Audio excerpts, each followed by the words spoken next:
अस्सलाम वालेकुम एवरीवन, कैसे हैं आप सब। वेलकम टू माय दावत इफ्तार ब्लॉग। पिछले दिनों हमारे घर में थी अफ्तार पार्टी, तो मैंने सोचा आप लोगों के साथ भी शेयर करूं अपनी अफ्तारी कि मैंने अपने रोज़ेदारों के लिए क्या क्या बनाया और कितनी क्वांटिटी में बनाया। इस बार मैंने ना पकोड़े बनाए ना रोल, क्योंकि रोल और पकोड़े तो हर घर में बनते रहते हैं। तो मैंने सोचा अपने रोज़ेदारों के लिए कुछ यूनिक चीज़ें बनाती हूँ। तो हमने डिसाइड करा कि हम अपने रोज़ेदारों के लिए शवरमा, डोनट्स और आलू वाले समोसे बनाते हैं। ये सिर्फ मेरी अकेले की मेहनत नहीं है, इसमें मेरी अम्मी ने और मेरी बहन ने भी मेरा साथ दिया है और माशाल्लाह से हमने ये अफ्तारी 50 लोगों के लिए बनाई है। आगे जाके मैं आपको बताऊंगी कि मैंने कितनी मिकदार में सारी चीज़ें ली हैं। अगर आप लोगों को भी कभी 50 लोगों की अफ्तारी करवानी हो तो ये मिकदार बिल्कुल परफेक्ट रहेगी आपकी चीज़ों में। मेरा तो दिल था कि मैं अपने रोज़ेदारों के लिए बहुत सारी चीज़ें बनाऊं अफ्तारी में, लेकिन टाइम बहुत कम था मेरे पास, इसलिए मेरे कम ही चीज़ें बन पाई। अल्हम्दुलिल्लाह जितनी भी बनी चीज़ें सबको बहुत ज़्यादा अच्छी लगी। मैं सबका शुक्रिया अदा करना चाहती हूँ जो मेरे अफ्तार पार्टी में आया था। वीडियो को आपने लास्ट तक देखना है, मैं आपको लास्ट में एक गाइडलाइन भी दूंगी देख के हवाले से। चलिए अपनी वीडियो को स्टार्ट करते हैं। सबसे पहले जो मैंने चीज़ बनाई थी वो है समोसे। समोसों के लिए मैंने यहाँ पे 8 कप आटा लिया था। अगर किलो में बात करें तो वो 1 किलो का बनेगा। इस 1 किलो आटे से तकरीबन हमारे 70 से भी ज़्यादा समोसे बने थे। इससे मैंने 3 से 4 चम्मच नमक का ऐड करा है। ये नमक की क्वांटिटी बिल्कुल परफेक्ट रहेगी आपके समोसों में। और इसमें 3 चम्मच मतलब 3 टेबल स्पून जो है वो है अजवाइन के। जितना मैं समोसों का आटा गुना था इसमें से भी मेरा आटा बच गया था। अगर आपका वो आटा बच जाए तो उससे आप पापड़े भी बना सकते हैं या नमक पारे वगैरह। इसके अंदर मैंने 1.5 कप घी ऐड करा है। मैंने तो 1.5 कप घी ऐड करा था, लेकिन आपने सिर्फ 1 ही कप घी ऐड करना है। जितना मैंने घी यूज़ करा था उससे हमारे समोसे इतना खस्ता बन गए थे कि वो इतने मतलब मुंह में जाते ही वो घुल रहे थे। लेकिन बाद में परेशानी हो गई थी कि वो टूटने लग गए थे। अगर आपसे भी घी अपने समोसे में ज़्यादा हो जाए तो आगे जाके मैं आपको एक ट्रिक बताऊंगी जिससे आपके समोसे बिल्कुल भी नहीं टूट पाएंगे। अब मैंने अपनी बहन को बोला था कि तुम थोड़ा थोड़ा सा पानी डालो ताकि मैं इसको अच्छा सा आटा गूंथ लूँ। हमने घर में सबको काम बांटे हुए थे। समोसों के आटे का काम मेरा था और इसके अंदर के जो मसाले का काम था वो मेरी बहन का था। जब आप आटा गूंथ ले तो उसकी पहचान करने का तरीका ये है कि आप उसको जब उंगली लगाएंगे तो बिल्कुल स्मूथली उंगली अंदर चली जाएगी। मैंने अपनी बहन से बोला जब तक मैं आटा गूंथ रही हूँ तुम समोसों का मटेरियल तैयार कर लो। ये जो आपको प्याज दिख रही है वो इतनी सी पड़ी हुई थी हमारे घर में और टाइम भी बहुत हो गया था रात में, तो मैंने बोला जितनी भी है उस चीज़ को यूज़ करो तुम लोग। यहाँ मेरी बहन ने समोसों के मटेरियल में यूज़ करी थी 1 पाव प्याज और 5 बड़ी हरी मिर्चें और उसको हैंड चॉपर की मशीन से चॉप कर लिया। वैसे हम लोग हाथ से भी चॉप कर सकते थे इसे, लेकिन हमारे पास टाइम की बहुत कमी थी तो हमने इसे हैंड चॉपर से चॉप कर लिया था। मैंने अपनी अफ्तार पार्टी की तैयारी रात से ही शुरू कर दी थी। सबसे पहले हमने समोसे इसलिए बनाए क्योंकि समोसों को हम फ्रीजर में भी स्टोर कर सकते हैं। फिर बाद में हमने दूसरे काम किए थे। समोसा का मटेरियल बनाने के लिए मेरी बहन ने यहाँ पे आधा कप तेल लिया है, क्योंकि जो हम आलू का मटेरियल बना रहे हैं वो 1 किलो आलू के बराबर है, इसलिए हमने तेल ज्यादा यूज किया है। तेल में 1 टेबल स्पून जीरा डालकर उसे थोड़ा सा रोस्ट कर लें 2 से 3 मिनट के लिए। तो आपका जीरा रोस्ट हो जाए तो इसके अंदर हमने प्याज और हरी मिर्चें चॉप जो करी हुई थी वो डालनी है। प्याज और हरी मिर्चों को इतना पकाना है कि उसका बस कलर चेंज हो जाए, यानी वो सौते हो जाए। बस 5 मिनट के लिए पकाना है इसको। प्याज को आपने ओवर कुक नहीं करना, यानी गोल्डन ब्राउन नहीं करना। जब आपको लगे कि प्याज हल्की सी पक गई है तो इसके अंदर मैं 4 टेबल स्पून अचारी मसाला डाला है। अचारी मसाला बनाने का तरीका मैंने समोसे वाली वीडियो में शेयर किया था आप लोगों से, आप वहां जाके इसके इंग्रेडिएंट्स देख लीजिएगा। अचारी मसाला डालने के बाद इसे 2 मिनट तक कुक करना है। इतना कुक करना है कि एक खुशबू सी आने लग जाए अचार वाली। चाहे तो आप नमक ऐड कर सकते हैं। मुझे नमक कम लग रहा था अपने मसाले में तो मैं इसमें ऐड करा था। 1 से 1.5 चम्मच नमक ऐड करा था इसके अंदर मैंने। आपने अपने टेस्ट के हिसाब से ऐड करना है। यहाँ हमने 1 किलो आलू उबाले हैं अपने मटेरियल के लिए। अगर आपका आलू का मटेरियल बच जाए तो उसको आप स्टोर भी कर सकते हैं, ये खराब बिल्कुल नहीं होता। अगर आपको लग रहा है कि हम लोग ज़्यादा बना रहे हैं तो आप अपने हिसाब से क्वांटिटी को कम कर सकते हैं। आलू को आपने प्रॉपर मैश नहीं करना, बस मोटा मोटा सा मैश करना है। यहाँ मेरी बहन ने सारा मसाला डाल दिया था आलू के अंदर। अब वो उसको स्पैचुले से मिक्स कर रही थी जो बिल्कुल भी मिक्स नहीं हो रहा था, क्योंकि माशाल्लाह से मेरी बहन है बहुत ही सफाई पसंद। वो करती है चमचों से काम और मैं करती हूँ हाथ से काम। यहाँ जो मेरा दिख रहा है वो मेरा ही हाथ है। मेरी बहन से स्पैचुले से मिक्स हो नहीं पा रहा था तो मैंने हाथों से ही मटेरियल को मिक्स कर लिया। यहाँ पे आपको एहतियात रखनी है, जब भी आप अगर हाथों से मिक्स करें आलू के मटेरियल को तो आपने ग्लव पहन लेना है, क्योंकि जब हम लोग हाथों से मटेरियल को मिक्स करते हैं तो हमारे हाथों में मिर्चें लग जाती हैं। और यहाँ माशाल्लाह से हमारे समोसों का आटा बिल्कुल सेट हो गया था। अब मैंने से दोनों हाथों से उसको अच्छी तरीके से बेला है ताकि उसमें जो क्रैक आए वो बिल्कुल स्मूथ हो जाए। छुरी की मदद से इसके मैं पीसेस कर लूँगी। मैंने जो अपने अफ्तार पार्टी में समोसे बनाए थे वो मैंने मीडियम साइज़ के बनाए थे, बहुत बड़े नहीं बनाए थे। अगर आपने मीडियम साइज़ के समोसे बनाने हैं तो आपने पेड़ा इतना ही लेना है। और यहाँ माशाल्लाह से हम लोगों ने मिलकर सारे पेड़े बना लिए और ये जो बचा हुआ आटा है इसकी हम बनाएंगे पापड़ी, जो मैं नहीं बना पाई थी क्योंकि टाइम की कमी की वजह से। चलिए छोड़े, मैं आपको बताती हूँ कि मैंने ये 28 पेड़े बनाए हैं और इससे तकरीबन हमारे 28 को हम मल्टीप्लाई करेंगे 2 से तो हमारे 56 तकरीबन बन जाएंगे समोसे मीडियम साइज़ के।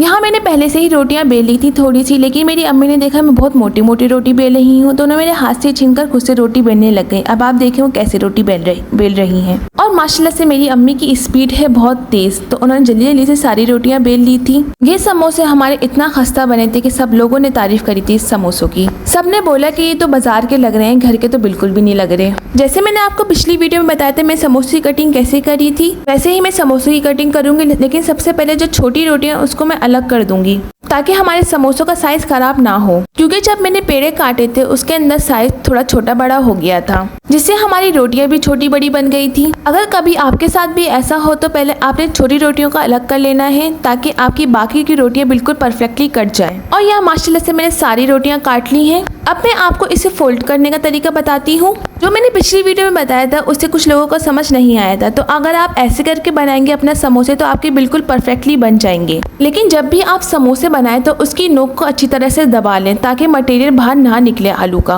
और जो इसी किनारों की साइड है उसको भी अच्छी तरीके से प्रेस कर लें ताकि आपके समोसों का शेप भी बिल्कुल ख़राब ना हो। जब आपने आलू का मटेरियल डालना है समोसों के अंदर तो उसको ओवरलोडेड ना करिएगा, वरना समोसे फट के बाहर आ जाएंगे, मतलब आलू का मटेरियल। आगे जाके मैं आपको इसको स्टोर करने का तरीका भी बताऊंगी, क्योंकि अक्सर ऐसा होता है कि जैसे हम आटे की कुछ भी चीज़ बनाते हैं वो चिपक जाती है फ्रीज़र में जाकर, और जब हम इसको फ्रीज़र से बाहर निकालते हैं तो उसका सारा शेप भी खराब हो जाता है। इन समोसों को मैंने किस तरह स्टोर करे हैं आपने वीडियो लास्ट तक देखनी है। और यहाँ मेरी बहन और मेरी अम्मी ने मेरे साथ मिलकर सारे समोसे रेडी कर लिए हैं। हम लोग जब भी काम करते हैं तो मिल बांट के करते हैं ताकि एक दूसरे पे बर्डन ना पड़े किसी भी चीज़ का, क्योंकि आपने कहावत तो सुनी होगी, एक से भले दो या दो से भले तीन। इसलिए हम तीनों ने मिलकर जल्दी सारे समोसे बना लिए थे, क्योंकि जब मैं ये समोसे बना रही थी रात बहुत हो चुकी थी, तकरीबन 11-12 बज रहे थे। तो हम तीनों ने मिलकर जल्दी से सारे समोसे बना लिए थे और माशाल्लाह से हमारे आधे घंटे के अंदर इतने सारे समोसे बन गए थे। और जब भी आप समोसे बनाएं तो उसकी नोक को आप अच्छी तरीके से दबा दें ताकि तलते वक्त आलू का मटेरियल बाहर ना आए। और यहाँ अल्हम्दुलिल्लाह से हमने 56 समोसे बना लिए थे। आपको मैं करीब जाके भी दिखा दूँ कितना खूबसूरत शेप बने हमारे समोसों का। मैं अपने समोसों को हाथ के हाथ तल नहीं पाई क्योंकि हमारी गैस चली गई थी रात के 10 बजे तक। फिर मैंने अपने सारे समोसों को ढककर फिर गैस का इंतजार करा सहरी तक। जब हमारी सहरी में गैस आई तो फिर मैंने समोसे तले। इन समोसों को स्टोर करने का तरीका ये है कि इनको हाफ फ्राई कर लें। आपने खोलते हुए तेल में सारे समोसे डालने हैं और उसको इतना पकाना है कि बस इसका हल्का सा कलर चेंज हो जाए। आपने इससे गोल्डन ब्राउन बिल्कुल नहीं करना, बस हल्का सा जब इसका ब्राउन कलर आने लग जाए बिल्कुल लाइट सा, तो आपने फ़ौरन निकाल लेना है। वैसे मैं ये काम दोपहर के टाइम पे भी कर सकती थी, लेकिन अफ्तारी का टाइम इतना ज़्यादा हो जाता है तो मैं एक्स्ट्रा काम बिल्कुल भी नहीं कर पाती, इसलिए मैं रात के टाइम खड़ी होती हूँ ताकि मेरा काम बिल्कुल सही से हो जाए। जैसे कि आजकल रमज़ान चल रहे हैं तो हम लोग सहरी के बाद ही सोते हैं, और जब हम दोपहर में उठते हैं तो तकरीबन ज़ोहर का टाइम हो जाता है। फिर नमाज़ पढ़ना, घर के काम करना, उसके बाद अफ्तारी की तैयारी। रमज़ान के महीने में तो हम एक्स्ट्रा काम बिल्कुल भी नहीं कर पाते, इसलिए हमें रात के टाइम ही ये वाला काम करना पड़ता है जब भी हम अफ्तार पार्टी करवाते हैं। समोसे तलते वक्त इतना टाइम हो गया था कि जब मैंने घड़ी की तरफ देखा तो 4 बज गए थे। फिर मैं जल्दी से सहरी की तैयारी करी दूसरी चूल्हे पर, और यह माशाल्लाह से हमारे सारे समोसे फ्राई हो गए। अब मैं आपको स्टोर करने का तरीका बताती हूँ। इसे आपने बिल्कुल भी इसे घुसेड़ना नहीं है एक साथ, जैसे मैं आपको दिखा रही हूँ, एक के पर मतलब एक के बाद एक रखना है, क्योंकि जब हम लोग एक साथ समोसों को डालते हैं तो समोसे टूट भी जाते हैं। समोसों को आपने तमीज़ और तरतीब के साथ रखना है, जैसे आपको मेरे शॉपर में रखे हुए दिख रहे हैं। जब आप इसे फ्रीज़र में रखें तो आपने एक के ऊपर एक थैली नहीं रखनी, वरना आपके समोसे पिचक भी जाएंगे। आपके समोसे हाफ फ्रीज हो जाएं तो उसके बाद आप एक के ऊपर एक थैली रख सकते हैं इसे। यहाँ हमारा समोसों का काम कंप्लीट हो गया है। चलिए अपने डोनट्स की तैयारी कर लेते हैं हम लोग। ये क्लिप है दूसरे दिन का। ज़ोहर की नमाज से फारिग होकर फिर मेरी बहन ने डोनट्स की तैयारी कर ली थी। 1 किलो मैदे के अंदर 1 कप के बराबर पाउडर चीनी डाली है। या तो आप पाउडर चीनी यूज़ कर लें या फिर चीनी को पानी में डिज़ोल्व करके आटे में यूज़ करिएगा। 1 किलो मैदे के अंदर 1 किलो चीनी काफ़ी रहेगी। दूसरी तरफ मैं चिकन निकाली थी शवरमे के लिए ताकि उसकी बर्फ़ खुल जाए। अगली चीज़ जो इसके अंदर हमने डाली है वो है ईस्ट। ईस्ट हमने यहाँ पे 3 शाशी यूज़ करे हैं। अगर हम बात करें टेबल स्पून की तो है 3 टेबल स्पून।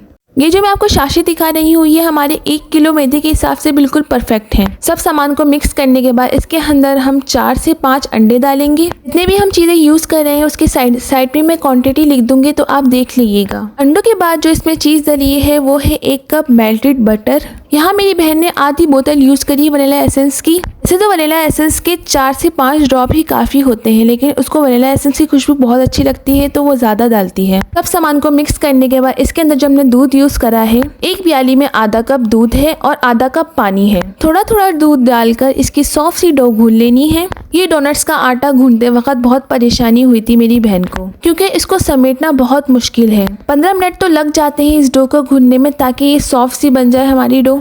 अगर आपको डाउट हो हमारी डो सही से नहीं गुनी, आपको उंगली से प्रेस करके देखना है। अगर पहली वाली कंडीशन में वापस आ जाए तो इसका मतलब आपकी डो बिल्कुल परफेक्ट गुनी गई है। डो के ऊपर 2 से 3 चम्मच ऑयल लगाकर उसे कवर करके हम रख देंगे राइस होने के लिए। डोनट्स की डो को हमने दोपहर में ही गूंथ लिया था ताकि हम अपनी अफ्तारी का काम कर सकें। आगे जाके मैं आपको बताऊंगी इसको मैंने स्टोर किस तरह से किया था। और आप इस 1 किलो आटे से कम से कम 150 तक डोनट्स बना सकते हैं। ये हमारी डो इतनी ज्यादा राइज हुई थी कि हम इसको 5-6 दफा मुक्किया मार मार के थक गए थे। इफ्तारी के बाद फिर मेरी बहन ने अपने डोनट्स का काम शुरू कर लिया था। यही निशानी होती है परफेक्ट डो गूंथने की। अगर आपकी डो इसी तरह राइज होती रहे 5-6 दफा, इसका मतलब आपने बिल्कुल अच्छी तरीके से अपनी आटा गूना है। आप लोग सोच रहे होंगे कि इतनी ज्यादा क्वांटिटी में चीजें बनाई है इन्होंने। अगर हमारे घर में 50 अफराद आ रहे हैं अफ्तार पार्टी में तो हमने उनके लिए डबल चीजें बनाई हैं। मेरी अम्मी हमेशा कहती हैं कि सामान ज़्यादा हो जाए लेकिन कम ना पड़े कभी जब भी हम कोई मेहमान के लिए चीज़ें वगैरह बनाए तो। इसलिए हमने डोनट्स भी तकरीबन 70 के करीब ही बनाए थे और समोसे भी हमारे 56 के बराबर थे। वैसे मेरा इरादा था कि मैं अपने अफ्तारी के अंदर पेरी पेरी बाइट्स और पापड़ी भी बनाऊंगी, लेकिन मैं 1 हफ्ते से पहले करके कोई चीज़ नहीं रखती क्योंकि मुझे लगता है वो चीज़ें बासी हो जाएंगी। 1 हफ्ते पुरानी चीज़ें तो हम लोग खुद खा सकते हैं लेकिन अपने मेहमानों को नहीं खिला सकते, क्योंकि मेहमान तो अल्लाह की रहमत होती है। अब रहमत को क्या हम बासी चीजें खिलाएंगे क्या? अगर आप मेरी बात से एग्री हैं तो कमेंट में एग्री जरूर लिखें। यहाँ मेरी बहन ने डो के हिस्से करके उसके 5 से 6 पेड़े बना लिए थे। जैसे कि मैंने आपको डोनट्स वाली वीडियो में बताया था कि आपको आटा कितना मोटा बेलना है। आटा आपने 1 इंच के बराबर ही मोटा रखना है, ज्यादा पतला नहीं बेलिएगा वरना आपके डोनट्स चपाती बन जाएंगे। मेरी बहन ने यहाँ डोनट्स मीडियम साइज के बनाए थे, तकरीबन 1 बाइट के बराबर। अब आपको इसकी शेप देने के लिए कोई सा भी सांचा यूज कर लें या फिर ग्लास होता है स्टील का, वो भी यूज कर सकते हैं गोल सा शेप देने के लिए। मेरी बहन माशाल्लाह से इतने सॉफ्ट और इतने मजेदार डोनट्स बनाती है कि डंकिंग डोनट्स भी उसके सामने फेल हो जाएं। अल्लाह ताला मेरी बहन को लंबी जिंदगी दे और वो इसी तरह काम करती रहे। हमारे घर में जब भी कोई दावत होती है, अभी अफ्तार पार्टी वगैरह, तो हम दोनों बहनें आपस में अपने अपने काम बांट लेते हैं। जैसे कि समोसों का आटा मैंने गूना था और उसके अंदर की फिलिंग मेरी बहन ने बनाई थी, वैसे ही डोनट्स अब मेरी बहन बना रही है और आगे काम मैं करूंगी इसका। जब भी आप डोनट्स बनाए तो उसे आप 5 मिनट तक राइस करने जरूर रखें। डोनट्स राइस करते वक्त आप नीचे कोई भी बटर पेपर बिछाकर इसको राइस करें ताकि जब हम उसको ट्रे से उठाएं तो वो फटे ना। इसी तरफ मैंने तेल गरम होने रख दिया था और थोड़ा सा आटा डाल के चेक किया कि हमारा ऑयल ओवर हीटेड तो नहीं हो रहा, और मैंने यहाँ पे बटर पेपर समेत सारे डोनट्स डाल दिए थे कढ़ाई में। चूल्हे की आंच को आपने मीडियम टू लो फ्लेम पर ही रखना है। दूसरी तरफ मेरी बहन डोनट्स बना रही थी और मैं डोनट्स को तल रही थी। यहाँ मैं चेक कर रही थी कि बटर पेपर उतर रहा है इसके ऊपर से, लेकिन नहीं उतर रहा तो मैंने छोड़ दिया था। इन डोनट्स को आपने फुली फ्राई करना है क्योंकि हमें इसको दोबारा गर्म नहीं करना। जब आपके डोनट्स का कलर ऐसा होने लग जाए तो आप इसको पलटते रहें, इसका बटर पेपर भी खुद ही उतरता रहेगा। आप इन डोनट्स को बाहर की साइड पे मतलब किसी भी बॉक्स में रखकर विदाउट फ्रीजर आप इसे 2 दिन तक स्टोर कर सकते हैं। इसलिए मैंने ये डोनट्स 1 दिन पहले ही बना लिए थे ताकि हमारे डोनट्स कल तक बिल्कुल फ्रेश रहें। और माशाल्लाह से कितना हसीन कलर आया है हमारे डोनट्स का। उसी तरह मैं छन्नी रख दी थी ताकि हमारे डोनट्स का तेल प्लेट में गिरता रहे। आगे जाके मैं आपको इसे स्टोर करने का तरीका भी बताऊंगी। जब तक हम शवरमे की चिकन को तैयार कर लेते हैं। यहाँ मैंने 5 किलो बोनलेस ली है और इसे स्ट्रिप्स की शेप में कट कर लिया था। मैं आपको कट करके भी दिखाती हूँ मैंने किस तरह से कट किया था। मैंने इससे ज़्यादा इतनी चिकन ली थी, अगर वो बच भी गई तो हम इसको स्टोर करके किसी और चीज़ों में यूज़ कर लेंगे। शवरमे में यूज़ होने वाली चिकन थोड़ी सी लंबे शेप की कटती है और पतले शेप की, जिस तरह मैं काट रही हूँ वैसी ही। चलिए मैं चिकन काटने के बाद आपको दिखाती हूँ। यहाँ मैंने सारे चिकन काट ली है। अब चिकन को मैं 1 से 2 दफ़ा वॉश कर लूँगी ताकि इसका जो खून हो वो निकल जाए। दूसरी तरफ हमारे डोनट्स भी रेडी हो रहे थे, तो मैं सोचा मैं आपको दिखा दूँ किस तरह से लग रहे हैं हमारे डोनट्स। हाँ, मैं तंदूरी शवरमा बना रही थी, तो मैंने यहाँ पे 1 कप के बराबर दही लिया है। आप लोग सोच रहे होंगे दही में इतना पानी, क्योंकि ये खट्टा दही है, इसमें ज़्यादा पानी है। 1 टीस्पून हमने यहाँ पे कुटी मिर्च ऐड करी है। 1 टीस्पून गरम मसाला पाउडर। मसाले थोड़े ज़्यादा डालेंगे क्योंकि हमें इसको स्पाइसी सी बनानी है। 1 टीस्पून कश्मीरी लाल मिर्चें। कश्मीरी लाल मिर्चों के बजाय आप पेपरिका पाउडर भी यूज़ कर सकते हैं। अगली चीज़ उसमें डाली है वो है 1.5 टीस्पून नमक, 1/2 टीस्पून लाल मिर्चों का पाउडर, 1 टीस्पून धनिया पाउडर, 1/2 टीस्पून हल्दी डाली इसके अंदर मैंने। 1 साशा जो मैंने इसमें डाला है वो है शान तंदूरी मसाले का।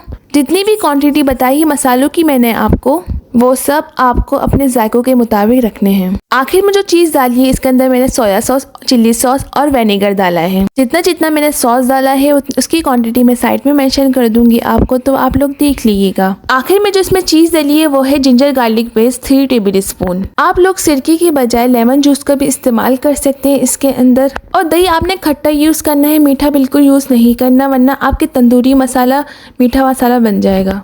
सब सामान को मिक्स करने के बाद इसके अंदर मैं चिकन ऐड कर दी। चिकन को अच्छी तरीके से मिक्स करने के बाद इसको हमने मैरिनेट बिल्कुल नहीं करा, डायरेक्ट हमने इसको चूल्हे पर रख दिया था। अब यहाँ मेरे साथ एक प्रैंक हो गया। जैसे मैंने चूल्हा खोला तो गैस आ रही थी, जैसे मैंने इसमें चिकन डाली गैस गायब। फिर मैंने अपने भाई से बोला कि तुम सिलेंडर भरवा के लाओ ताकि मैं इसको कंप्लीट कर सकूं। और दूसरी तरफ माशाल्लाह से हमारे सारे डोनट्स रेडी हो गए थे और ये डोनट्स तकरीबन हमारे 80 के बराबर बने हैं। जितने हमें डोनट्स बनाने थे उसको बनाने के बाद जो आटा बचा था उसके हमने पॉकेट्स बना लिए थे। अब मैं आपको इसको स्टोर करने का तरीका बताती हूँ। जिपलॉक बैग में डालते वक्त वो मुझसे वीडियो डिलीट हो गई थी। जैसे मैं आपको ये डोनट्स दिखा रही हूँ आपने वैसे ही रखने हैं, वरना तो आपके डोनट्स पिचक जाएंगे। इन डोनट्स को आपने फ्रिज में बिल्कुल नहीं रखना, आपने इसे बाहर ही रखना है। दूसरी तरफ मैंने सिलेंडर लगाकर चिकन को रेडी करने रख दिया था ताकि मुझे कल परेशानी ना हो। जब आप चिकन को फ्राई पैन में डालें तो आपने तेल ऊपर से ही डालना है 1.5 कप के बराबर या 1/3 कप। इस चिकन के पानी को आपने बिल्कुल खुशक कर लेना है पका कर, ताकि आपका सारा मसाला इस चिकन के साथ जब्स हो जाए। ये चिकन पकाने में बहुत परेशानी हो रही थी क्योंकि चिकन ने बहुत ज्यादा पानी छोड़ दिया था और ये तकरीबन आधे घंटे में जाके भुनी है। आगे की वीडियो में रिकॉर्ड नहीं कर पाए क्योंकि मेरी मोबाइल की बैटरी डाउन हो गई थी। जब आपकी चिकन का पानी बिल्कुल ड्राई हो जाए तो इसे आपने डब्बे में डालकर स्टोर कर लेना है। तो ये है अगले दिन का क्लिप, यानी अफ्तार पार्टी के दिन का। यहाँ मैं शवरमे की रोटियां बना रही थी। सुबह उठकर सबसे पहले मैंने पीटा ब्रेड का आटा गूंथ लिया था ताकि जब तक मैं काम वाम कर लूँ घर का वो राइस हो जाए। एक बड़े से तसले में मैंने 1 गिलास पानी लिया है, उसमें 3 टेबल स्पून चीनी डालकर उसे डिसॉल्व कर लिया था। उसमें मैंने ये 3 साशे ईस्ट के डाले हैं। अगर मैं टेबल स्पून में बात करूँ तो ये है 3 से 4 टेबल स्पून तक बन जाते हैं। ये साशों से ही हिसाब रहता है कि अगर मैं कोई भी चीज़ 3 कप की बनाऊँ यानी बेकिंग की, तो 1 साशा काफ़ी रहेगा। तो मैं यहाँ पे 1 किलो बनाई थी, इसलिए मैंने 3 साशे यूज करे थे ईस्ट के। वैसे तो मैं पीटा ब्रेड बाजार से भी मंगवा सकती थी, लेकिन मुझे बाजार की पीटा ब्रेड इतनी अच्छी नहीं लगती। जब मैंने लास्ट टाइम पीटा ब्रेड मंगाई थी बाजार से, उसमें बासी निकल आई थी और कुछ में फंगस लगी हुई थी। इसलिए मैं अवॉइड करती हूँ कि कोई भी चीज़ मैं बाजार से ना मंगाऊँ, घर में ही सब चीज़ें बना लूँ। ईस्ट डिसॉल्व करने के बाद इसके अंदर मैंने 3 अंडे डाले थे और 2 से 3 टीस्पून के बराबर नमक डाला था। साइड में मैं आपको सारे इंग्रेडिएंट्स लिख दूंगी, आप लोग देख लीजिएगा। चाहे तो आप अंडे को स्किप भी कर सकते हैं, लेकिन अंडे से जो है एक सॉफ्टनेस सी आ जाती है पीटा ब्रेड में। अंडे और नमक के साथ ही मैंने इसमें 1/2 कप तेल डाला था। 2 टेबल स्पून बेकिंग पाउडर का। बेकिंग पाउडर वो जो हम केक वगैरह में इस्तेमाल करते हैं। ये जो मैं आपको क्वांटिटी बता रही हूँ वो 1 किलो आटे की बराबर है, मतलब मैदे के बराबर। मैंने 1 किलो मैदे से तकरीबन 30 से 35 पीटा ब्रेड बना लिए थे। मैंने मीडियम साइज की पीटा ब्रेड बनाई थी, इसलिए वो 30 से 35 बने थे। अगर आप स्मॉल साइज की बनाएंगे तो आपके आराम से 60 तक बन जाएंगी पीटा ब्रेड। यहाँ मेरा आटा पतला हो गया था तो मैंने थोड़ा सा ऑयल डालकर उसके दोबारा गूंथ लिया था। पीटा ब्रेड के आटे को आपने सख्त नहीं गूंथना, नरम सा गूंथना है। पीटा ब्रेड का आटा वैसे ही गूंथा जाएगा जैसे हम ब्रेड वगैरह के लिए गूंथते हैं। आटे को 10 मिनट तक गूंथने के बाद उसे हम कवर करके किसी भी गर्म जगह पे रख देंगे राइस होने के लिए। यहाँ मैंने एक तरफ आटा राइस करने रख दिया था और दूसरी तरफ मैं बर्तन धो रही थी अफ्तार पार्टी के लिए। दही बड़े, छोले और चाट का काम मेरी अम्मी का था। जब तक हम घर का काम कर रहे थे उन्होंने करके सब कुछ रख दिया था, इसलिए मैं आपके साथ वो शेयर नहीं कर पाई। जब तक हमने घर के सारे काम निपटाए तो दूसरी तरफ हमारा आटा भी, ये पीटा ब्रेड बनाने हम 4 बजे खड़े हुए थे। मैंने सोचा कि सारा काम वाम खत्म करके फिर हम ये चीज़ें बनाएंगे, लेकिन सिर्फ ये पिटा ब्रेड में ही इतना टाइम लग गया था कि हम एक्स्ट्रा चीज़ें बना ही नहीं पाए। जैसे कि मेरा इरादा था कि मैं पेरी पेरी बाइट्स और फ्राइज भी बनाऊंगी बच्चों के लिए। घर के काम ही इतनी देर में खत्म हुए थे, इसलिए हम लोग यही बस चीज़ें बना पाए। मेरी अम्मी ने बोला कि मैं पिटा ब्रेड की रोटियां बना रही हूँ, तुम जाके दूसरे काम कर लो। तो मैंने सोचा थोड़ी सी क्लिप में आपके साथ शेयर करती हूँ कैसे हमारी पिटा ब्रेड की रोटियां बनी थी। जब मैं काम वाम खत्म कर आई तो मेरी अम्मी ने 20 रोटियां बना चुकी थी पिटा ब्रेड की। एक तरफ वो बेल बेल के डाल रही थी और दूसरी तरफ में सेक रही थी उसको। शुक्र है हमारे पास बड़ा वाला फ्राई पैन था, इसलिए हमारी रोटियां जल्दी बन गई थी। अफ्तारी से 2 घंटे पहले मैंने सारे समोसे बाहर निकाल लिए थे और जो एक्स्ट्रा सामान था वो सब निकाल लिया था। एक तरफ मैं शवरमे का सारा सामान रख दिया था असेंबलिंग के लिए और चूल्हे के ऊपर मेरी बहन गनाश बना रही थी डोनट्स के लिए और मेरी अम्मी समोसे तल रही थी। तब हमने समोसों को दोबारा फ्राई करा तो इसका कलर कुछ इस तरह से आया था।